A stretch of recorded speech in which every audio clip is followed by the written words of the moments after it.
Is Nikola Jokic having the single greatest season in NBA history? Can the Denver Nuggets realistically beat the Minnesota Timberwolves in an upcoming playoff series if the dice were to fall that way?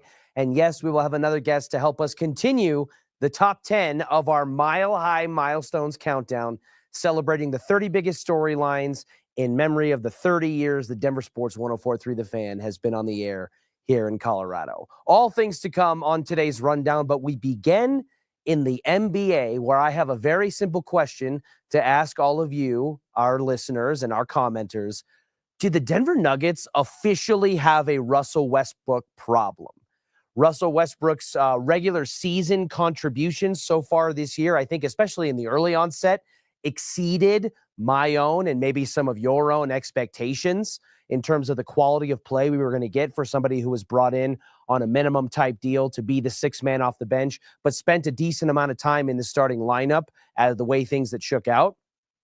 But there's always been that differentiator in the last 5 stops of Russell Westbrook's recent NBA career between regular season Russ and postseason Russ. And as that time in the NBA draws near and the Denver Nuggets are staring at a playoff series sitting right around the 3 seed there in the West, it's time to start asking that question. Or are we seeing playoff Russell Westbrook start to emerge and wipe away some of the positives, the net positives we saw in the regular season from Russell Westbrook? So my question to you is, do the Denver Nuggets have a Russell Westbrook problem? And I want you to answer that question by chiming in and commenting on a scale of 1 to 10.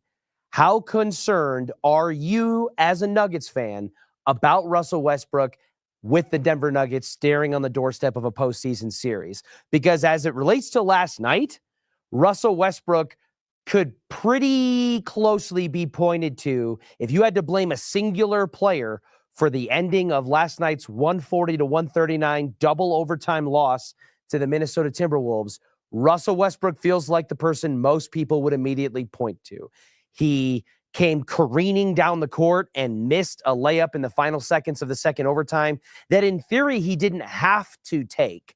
I understand those who might say that. I also understand the other side where you look at it and say he had a clear 2-on-1 give and go with Christian Brown and he just missed the layup.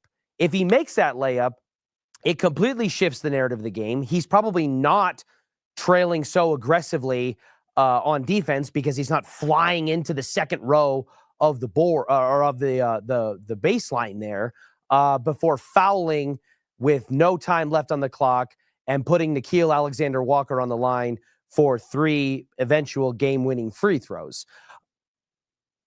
Again, I understand the narrative of they could have dribbled it out, they could have pulled off the gas and tried to do that, but then you are probably going to the line to try to make free throws. There's probably more time on the clock, so Minnesota doesn't have to be as desperation and rushed as they were in those final seconds.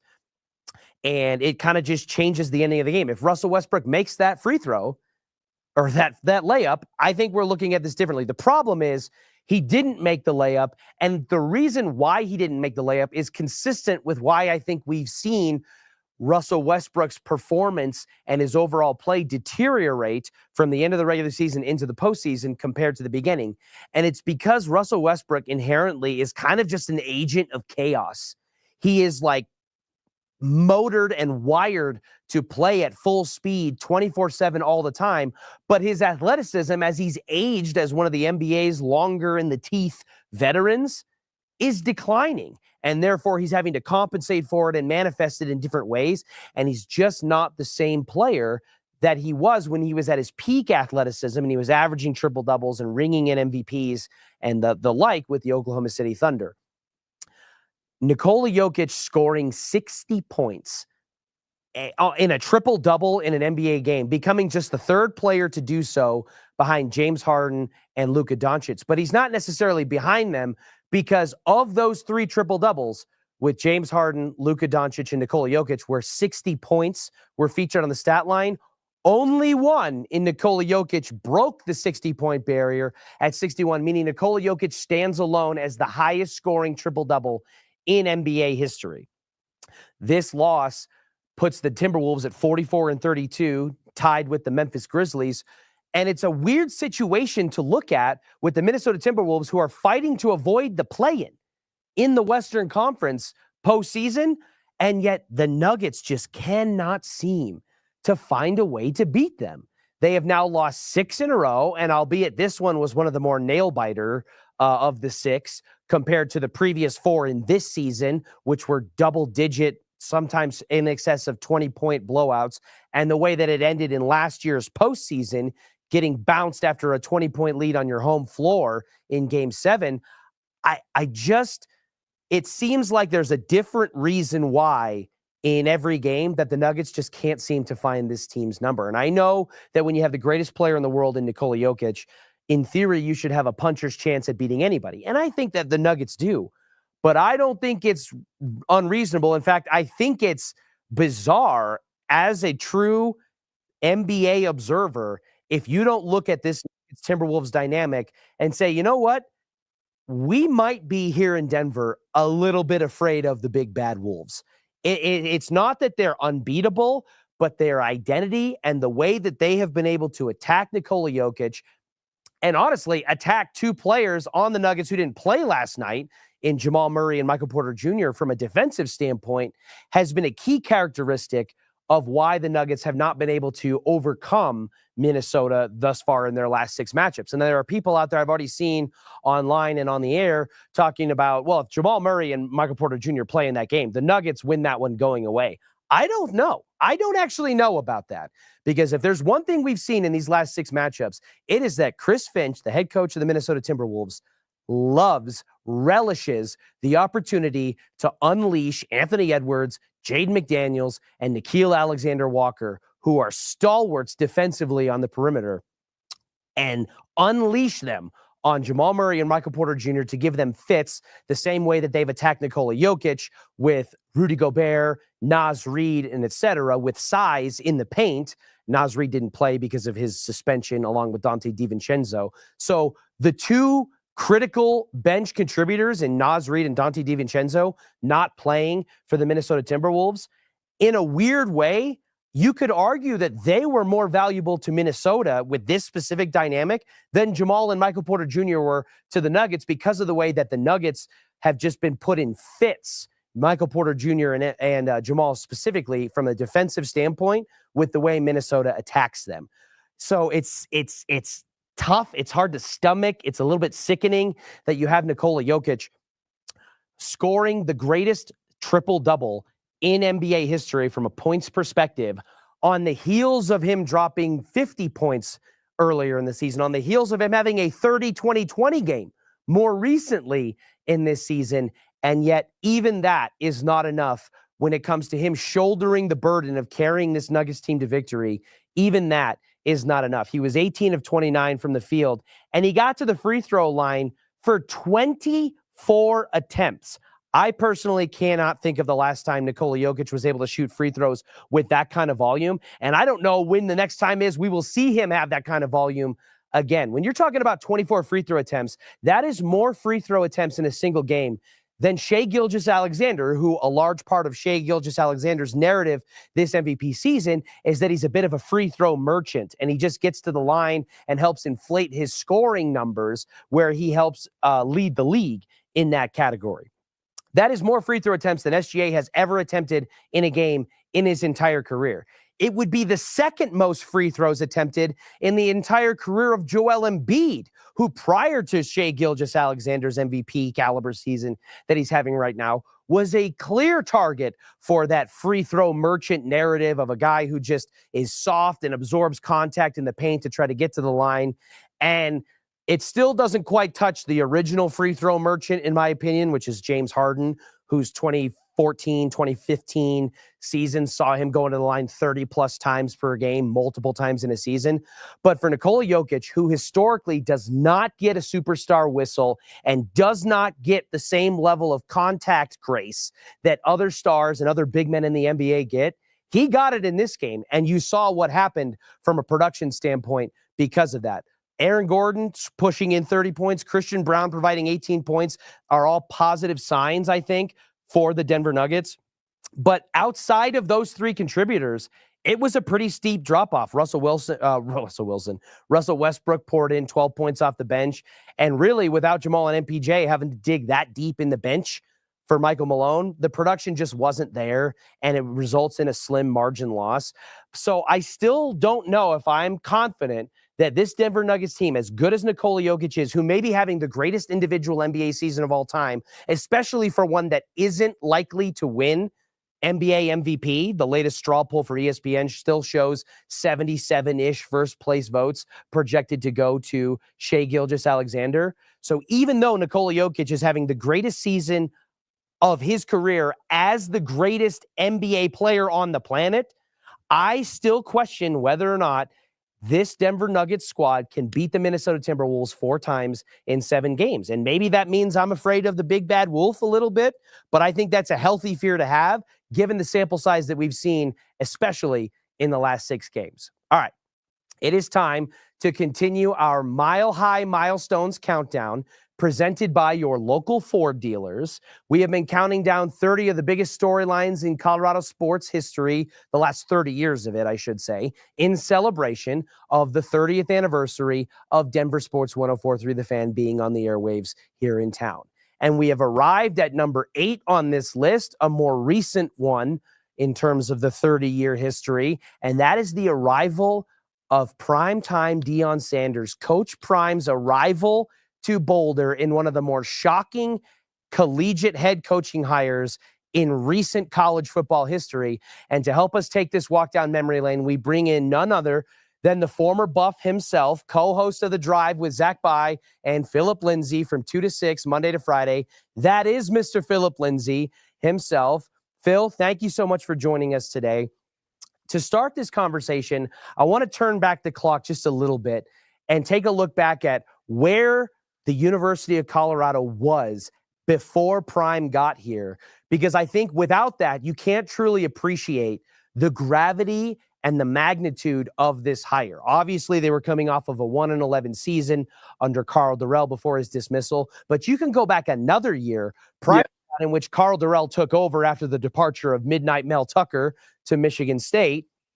They were 5-21 in their last 26 collegiate football games, and they had reached 2 bowl games in the previous 15 seasons as a program.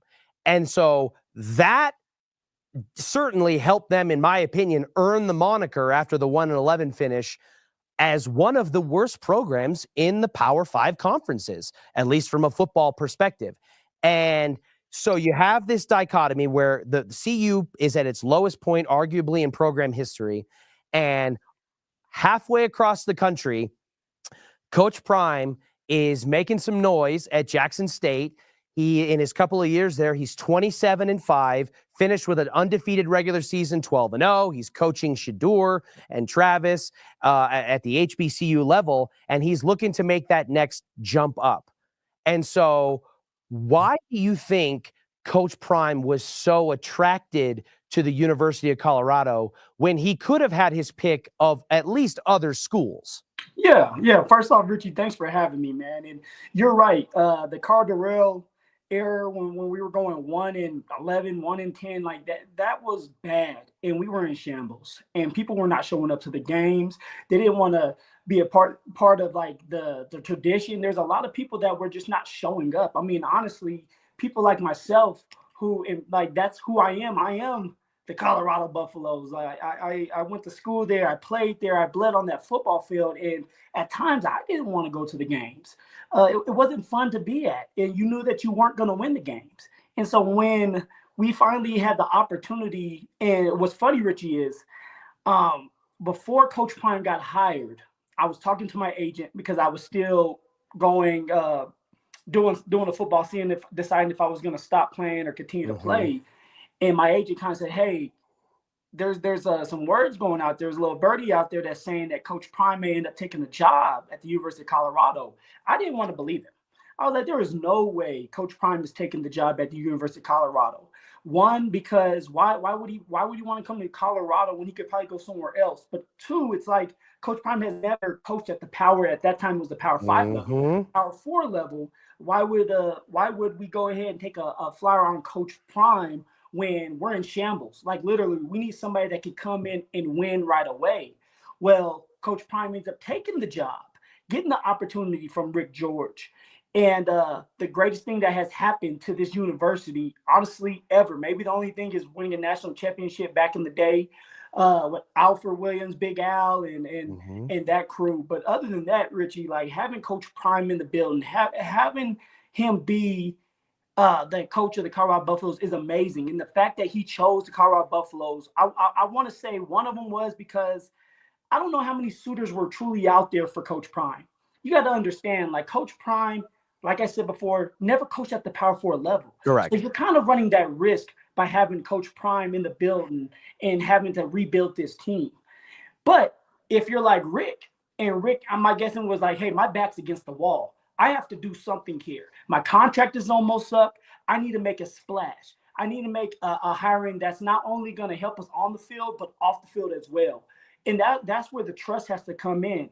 Coach Prime trusted Rick. Rick trusted Coach Prime. Coach Prime ends up deciding to sign here at the University of Colorado. I believe that it gave him a great situation to say, hey, I can coach at the Power 5, Power 4 level, but also it's like I have my son, I have Travis Hunter that I want to elevate, that I want everybody to see. I want the world to see that they are some of the best college football players to play the game. Coach Prime decides to take the job here, and the rest was history, Richie. I mean, look what we got to witness. We got to witness a Heisman winner, and we got to witness one of the greatest quarterbacks to come out of the University of Colorado. Absolutely. And you mentioned Rick George, the athletic director for Colorado. And I was listening yesterday to you and Zach on the drive, as I do every weekday afternoon. And you guys actually talked to Rick George. Yeah. And he made a comment that I found very interesting because I had not thought about it from that perspective. And that was the concept of taking a chance. And it was, I think the easy narrative to say is that Coach Prime took a chance on CU, or did CU take a chance on Coach Prime? And Rick George was very adamant. We didn't take a chance on Coach Prime. He took a chance on us. And I found that very interesting because I feel like so much of the credit is attributed to Prime, but the university was in a pretty precarious position itself. You mentioned that Coach Prime had never coached at the Power 5 or now Power 4 level before, and who knows what kind of suitors were out there beyond what media and talking heads may throw out. But the University of Colorado, from an attractiveness standpoint, was not an attractive position to a high-profile head coach anyways. So in your own mind, Phil, after talking with Rick George yesterday, who took a bigger chance on you? Coach Prime on the Buffs, or the Buffs on Coach Prime? Ooh, man, you put me on the spot there. Look, I know how Rick is. I know Rick is very humble. And I know, Rick George, athletic director. I think it went both ways. Like it sucks for me to have to say it like that, but I think it went both ways. I feel like I believe Rick was like, hey, this is my last hurrah. I'm throwing something at the wall. Hopefully it sticks. And I think for Coach Prime, it was like, I'm going to help you out. And I need my opportunity. You're giving me that opportunity, but you have to trust me. From what I've heard and know from just being in the building, it was more like Rick was like, I'm going to trust you and I'm going to stay out of it. So whatever you do, you do. Just know that I don't want to be necessarily not a part of it, but I'm going to step back and let you do your job. And that's where I believe where Coach Prime was like, okay, this is why I want to come here, because you're going to let me be me. You're going to let me do what I need to do to get this program back on its feet and also win games, but also bring money to this program, because that is what he has done. He has won the games. All right, so far, he needs to continue to be consistent. We're talking about Coach Prime, but also he has brought so much attention, so much money. And I think there's where it's like for Rick, it's like, I didn't necessarily, I gave you the opportunity, but you took it and you ran with it. It goes both ways, both of them being on the same page and trusting each other. And in a relationship, whether it's a marriage, a friendship, or on that football field as a coach and an AD, you have to have a great relationship where you're talking, where you're communicating, where you're trusting each other. Even when things kind of get uncomfortable, you have to trust the man that you hire. And that's what Rick did. I think Rick gave the opportunity, and Coach Prime took it and ran with it. And they just have a great, from what I know, they have a great relationship. I couldn't agree more. I mean, you look at his first year, Coach Prime, in Boulder, it started with and a massive amount of fanfare and media attention, which frankly never went away. But I want to ask you, essentially, when did you, as a player, a former member of that program and that university who gave a lot of blood, sweat, and tears and represented at that time some of the last true success that the program had, was when you were still on the field at this point. And it started for me to raise an eyebrow when the CU spring game that year went from an event that probably half the student population wasn't really aware of or had any interest in to becoming a nationally televised fanfare event. That started for me to be an eyebrow raise. Then you have the opener against TCU, who just a couple of years prior was a national runner-up, playing for a national title, which turned into an absolute Texas shootout, the likes of which I don't think any of us could have predicted. And then you follow that up in the first month of the season with a victory over Nebraska at home, which reignited some of the rivalry there, and a double overtime thriller in the Rocky Mountain Showdown that created one of the most instant classic matchups of those two teams that I can remember in recent history. At what point for you, because we know they kind of finished the season on a 1-8 skid to finish 4-8 overall, and the wheels kind of fell off a little bit on the back end. But at what point for you, Phil, from the time that Coach Prime inked his first deal with Colorado up until, maybe the first month of the season, did you truly start to believe in what was about to happen for CU? To be honest with you, when I met Coach Prime before the season even started, when Coach Prime finally got there, put pen to paper and was the head coach, I had a conversation with him. I was able to sit with him, and he was the first person. When you remember the show he used to have where it's like, you ball, you get the call. Mm-hmm. And I had a relationship with Coach Prime because of that. It was my rookie year. I balled out against Cincinnati. He called me. We had a conversation. Well, I didn't think he was going to remember me. So when I got back there and I drove up to Boulder to meet with Coach Prime just to introduce myself, he already knew about me. And he kind of said some words like, if we can get people in the building like you, we're going to be just fine. But the confidence Coach Prime had when he had that first video surface about the Louis luggage, mm-hmm. right? When he was like, I'm bringing my own Louis. Yep. That's when I knew that things were going to be different and things were going to be done his way. And that's the only way it can be done is like, hey, if I'm going to lose, I'm going to lose with my guys. I'm going to lose with my staff. And I'm going to get the right players in that I believe we can win with. When I got back up there the second time to go see the university, go see the football team, the players were bigger. They were faster. They were stronger. It was like, why couldn't we get these kind of players here when I was playing?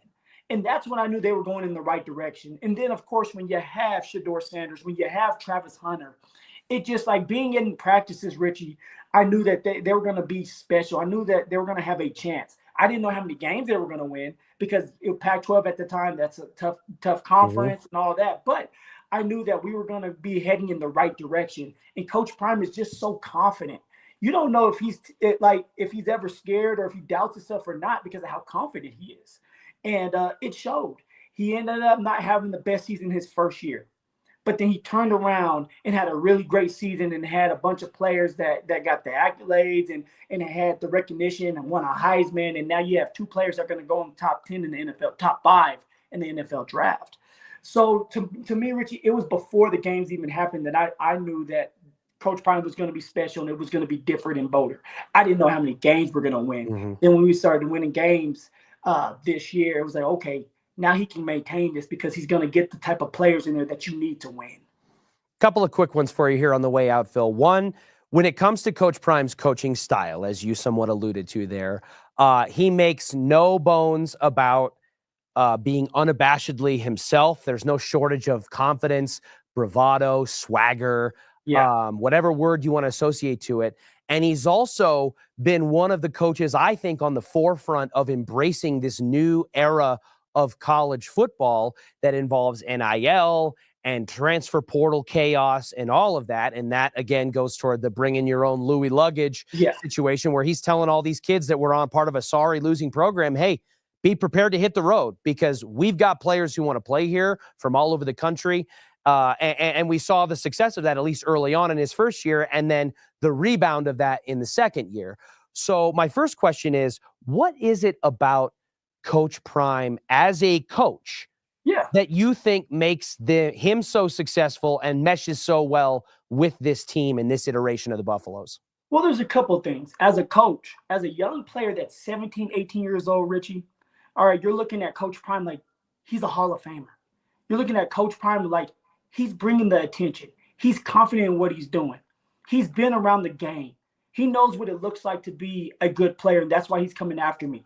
So you're in awe as a young man anyway. Like, okay, Coach Prime is coming not necessarily to my house. I'm coming to Coach Prime because Coach Prime doesn't go to people's house. Yeah. I'm coming to Coach Prime and I'm talking and I feel like I'm in his vision and he's pitching me this vision and I want to be a part of it. But then when Coach Prime is coaching, he's being real with you. He's breaking things down, not just as a DB, Richie, but as a player in general of what he sees. You got to remember, Coach Prime played both ways. He played some receiver, he played DB, so he knows the game. Mm-hmm. He's smart. But one of the best things coaches can do, a head coach can do, and I always say this is, you're only as good as the coaches around you. Coach Prime has surrounded himself with a bunch of talented coaches that have played at the NFL level, the college level, and coached at the NFL and college level. When you're able to do that, sit back and just kind of watch your coaches go to work because that's what you're paying them for, that's when you become a really good coach, is when you're able to just sit back and watch them, but then step in when you need to. That's what a head coach is supposed to do. Let his coaches coach and coach when you need a coach.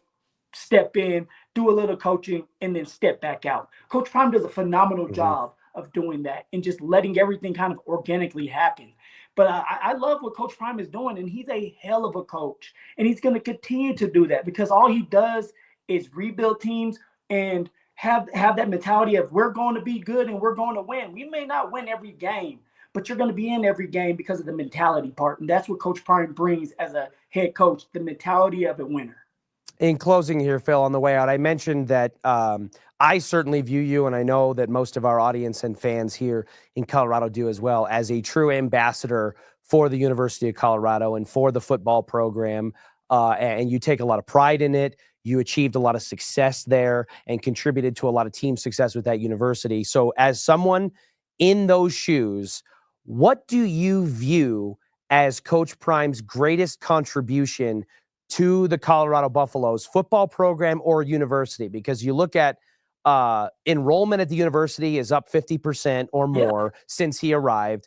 The city of Boulder receives an average of $100 million boom at Colorado home games during football season because of the popularity that's there. From a national perspective, CU has gone from the absolute back corner of college football's basement into being a regularly discussed and one of the highest viewed teams in the country week in and week out, regardless of their opponent. So from his footprint with Colorado on the national landscape with the football program, the general boon to the university financially and through enrollment, or the city of Boulder at large, what has been Coach Prime's, in your eyes, greatest contribution since stepping foot up there at the Flatirons? This one, Richie, you did a lot of talking there, and I'm going to make it simple for you.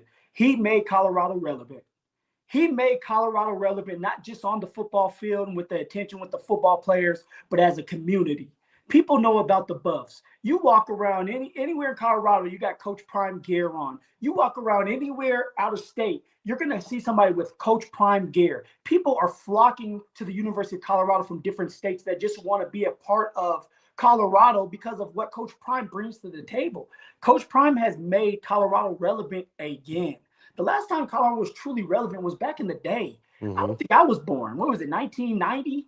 I was 94. Like, I was born in 94. That's when they were winning championships and they were just on top of the world. But after that, there wasn't a lot of bright spots. And now that you bring Coach Prime back in the mix, or you bring Coach Prime in the mix, I should say, he has made Colorado, University of Colorado relevant again, the football team relevant again. And that's all you can ask for. And so, like, for that, I have to hats off to Coach Prime, and I'm excited that he signed that very, very, very lucrative contract to continue to help us move forward. And the best is yet to come with that university and Coach Prime and the football team. No, I think you're absolutely right. And I think he's earned every penny and more that he's been given by the University of Colorado. And I look forward to what's to come in the next 2, 3, 4 years for that program, for him, and for the city of Boulder at large. Phil, thank you so much for joining us. Can't wait to catch you a little bit later this afternoon on the drive. And I'm sure there'll be more opportunities for us to catch up again in the future. Thank you, Richie. Go Appreciate Buffs. it. That's great. Go Buffs. To the rest of you out there, have a wonderful rest of your Wednesday afternoon. I appreciate you joining us each and every weekday here at noon on The Rundown, and I will catch you tomorrow at the same time, same place. We'll see you then. I do what I love what I do. Second nature to put in the work.